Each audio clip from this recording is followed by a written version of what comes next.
పెద్ది. ఈ సినిమా మొదలుపెట్టిన దగ్గర నుంచి చాలామందికి చాలా ఆశ్చర్యాలను, విచిత్రమైనటువంటి ఒక భావనను కల్పిస్తూ వస్తుంది. బుచ్చిబాబు సన సుకుమార్ గారి శిష్యుడిగా ఉన్నటువంటి ఈయన సుకుమార్ దగ్గర అసిస్టెంట్ డైరెక్టర్గా పనిచేసేవారు.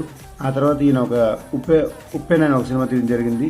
ఆ సినిమాతో పాటు ఈయన సూపర్ హిట్ కొట్టడమే జరిగింది. ఉప్పిన తర్వాత రెండవ సినిమాని పెద్ది అనే మూవీ పెట్టుకొని రామ్ చరణ్ గారిని హీరోగా ఆడడం జరిగింది.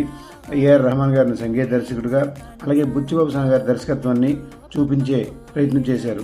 అయితే ఈయన కొత్త దర్శకుడు, చిన్న దర్శకుడు కదా, రామ్ చరణ్ లాంటి ఒక హీరోని, అలాగే ఆటతో ఉన్నటువంటి బ్యాక్గ్రౌండ్ని, స్పోర్ట్స్తో ఉన్న బ్యాక్గ్రౌండ్తో ఉన్న కథను తీసుకున్నాడు కాబట్టి దీన్ని ఎలా హ్యాండిల్ చేస్తాడో అనుకున్నారు చాలామంది.